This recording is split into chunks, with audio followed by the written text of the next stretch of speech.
Go. C'est parti. Donc, bonjour à tous. Dans le fond, aujourd'hui, on est vraiment fiers de vous présenter notre recherche dans le cadre du cours d'IPMSH. Donc, notre recherche porte sur le nationalisme et le sport. Existe-t-il un lien entre les deux? Donc, je laisse la parole pour commencer à mon compatriote Étienne qui va parler de la problématique.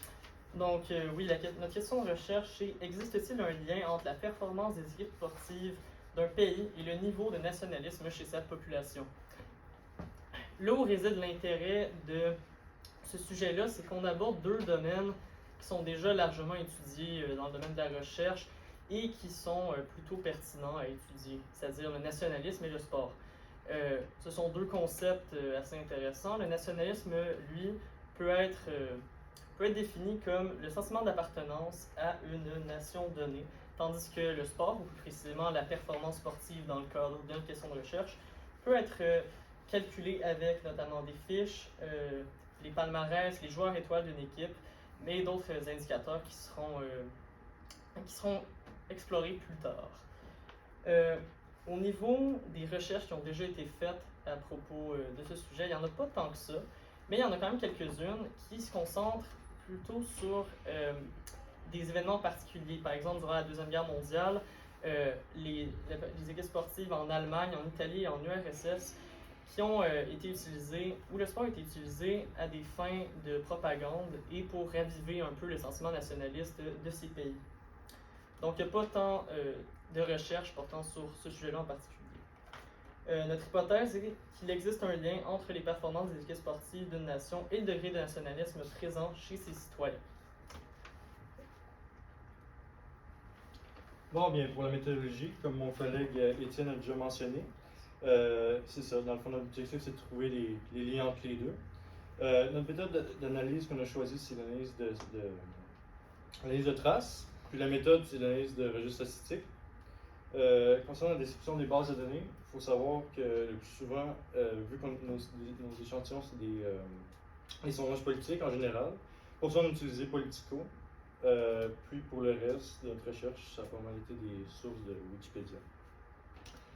Concernant la description du collecte de données, il faut savoir qu'on a fait une grille Excel juste ici, coupant 15 pages qui représentent chacune un événement sportif.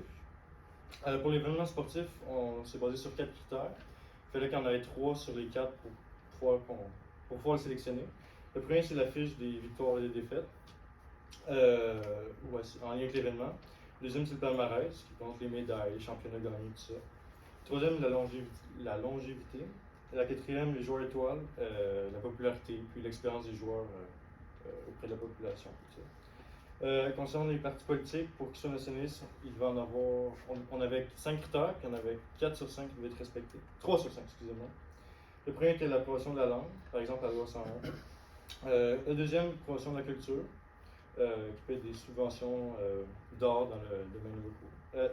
Dans les arts locaux, excusez-moi. La troisième, c'est la mise à l'avant de l'histoire du pays, qui peut être la subvention de monuments commémoratifs. La quatrième, c'est favoriser la religion dominante. Et la cinquième, c'est présentation et mise à l'avant du territoire, promouvoir le tourisme. Concernant le déroulement, la collecte de données, dans le fond, c'est basé sur les bases de données que j'ai déjà mentionnées. Alors, je vais passer la parole à mon collègue Laurent. Pour l'analyse de traces, nous avons regroupé, selon les événements, différents partis politiques, au nombre de 11 à peu près. Et pour répondre, pour qu'ils soient considérés comme justement nationalistes, il fallait qu'ils répondent à moins des 3. Et cela, c'était. Comment je pourrais dire ça, désolé.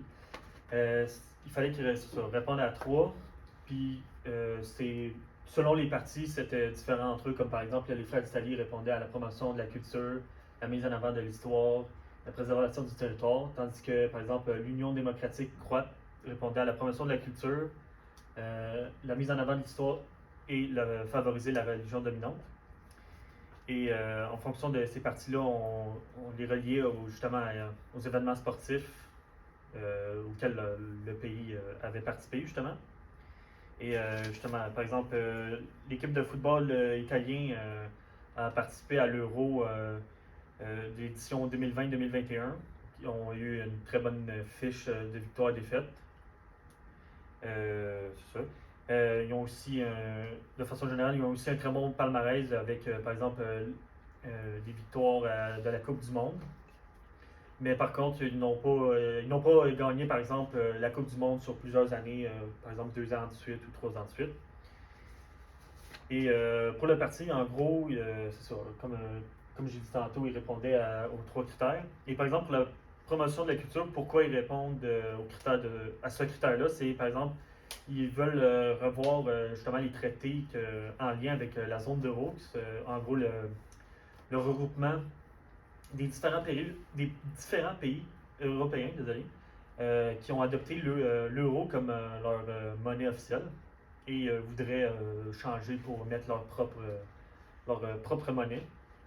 Et en gros, aussi, on a analysé avant et après l'événement sportif. On a analysé le pourcentage d'intention de vote que le parti a eu, par exemple, pour savoir si, par exemple, ça a augmenté ou non. Et en tout cas, pour le parti des Frères du Sali, ça n'a pas bougé. Parfait. Donc maintenant, passons aux analyses bivariées.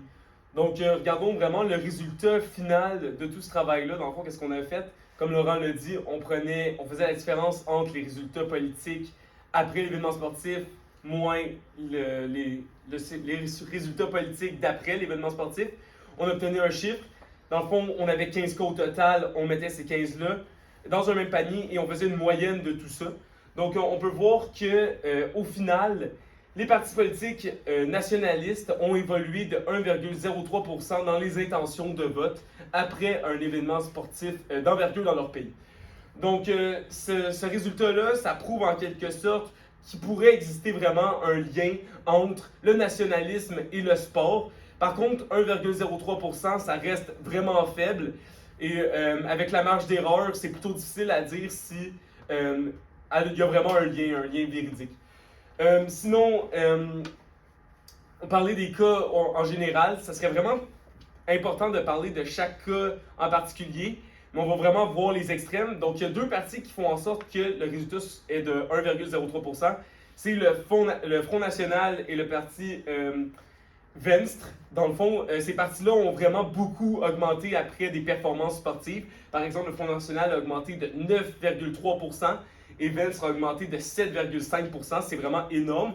Et ça fait en sorte que ça vient un peu compenser pour toutes les partis qui sont à zéro. Parce que oui, la grande majorité, 8 sur 15, restent à zéro. Les partis nationalistes ne bougent tout simplement pas dans les intentions de vote. Et au contraire, il y a même certains partis qui diminuent dans les intentions de vote après un grand événement sportif. Donc ça veut dire que vraiment chaque cas est vraiment unique. Et puis il faut regarder peut-être au-delà du sport pour trouver la raison de la fluctuation des intentions de vote. Sinon, dans le futur, comme analyse complémentaire qu'on pourrait faire tout simplement, on pourrait faire le même travail mais en analysant juste des défaites sportives pour voir si au contraire le nationalisme baisserait pas quand les équipes sportives font vraiment des mauvais résultats. Sinon, comme autre analyse complémentaire, on pourrait faire vraiment on pourrait refaire dans le fond la même recherche, mais en utilisant un échantillon vraiment beaucoup plus grand et conséquent. Dans le fond, ça, qu'est-ce que ça permettrait?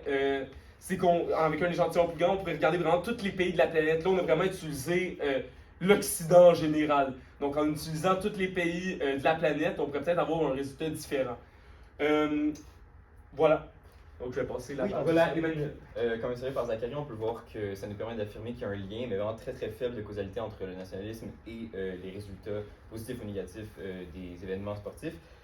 Pour les chercheurs à venir, en fait, ce serait intéressant de réorienter les recherches pour vraiment arriver à des résultats plus efficaces, donc avoir plus de nombre de données, parce que nous autres, on s'est juste basé sur 15 événements, mais c'est assez restreint. Sinon, il faudrait le faire à plus grande échelle. Buisson, 2011, a dit qu'il y avait vraiment un parallèle historique entre le nationalisme, en fait l'évolution du nationalisme dans l'histoire et la naissance des sports à l'international. Donc, on va voir qu'il y a une corrélation. Et Polo 2011 a noté qu'en Turquie, il y a une tentation d'insuffler un certain nationalisme dans les sports, les événements sportifs Donc, on peut voir que c'est utilisé par les gouvernements du monde entier pour avoir vraiment un effet, donc c'est pas négligeable. Donc, c'est ça, on a réussi à trouver des événements, donc 15 avec des critères parfaits qui rencontraient nos critères, donc ça, c'est un côté positif. Et donc, nos résultats étaient fiables parce qu'ils étaient basés sur des banques de données très fiables. Et on a vraiment une bonne diversité des facteurs ou indicateurs pour les partis politiques, donc l'histoire, la langue, la culture, la religion ou même le territoire. Et bon, c'est ça. On a pris en compte juste les événements sportifs et non le contexte historico-politique. Donc, ça, c'est un point faible parce qu'il y a beaucoup d'autres événements qui pourraient venir chambouler nos données des élections ou des sondages. C'est ça, il y a un nombre bas de cas qui rencontraient vraiment nos critères. Donc, ça, c'est un côté négatif. Et c'est ça, ça rend nos données moins fiables.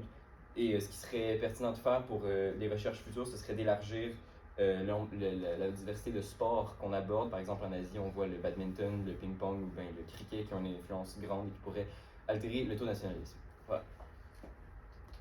Dans le fond, pour conclure, la principale contribution de notre recherche se situe vraiment à la manière de quantifier le nationalisme. Dans la littérature, la plupart des auteurs qui ont traité ce sujet-là se sont vraiment tenus au niveau qualitatif de la chose, tandis que nous autres, on a vraiment essayé de quantifier cette montée du nationalisme. Donc, c'est vraiment une première vraiment dans ces recherches-là.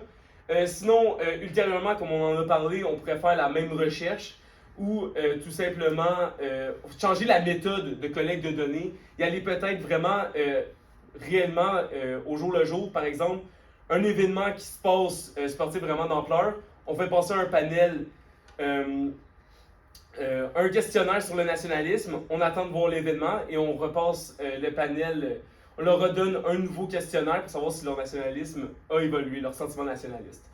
Donc, ultérieurement, on pourrait changer la méthode pour voir si les résultats seraient pareils. Donc, merci de nous avoir écoutés. Oh, yes! Let's go!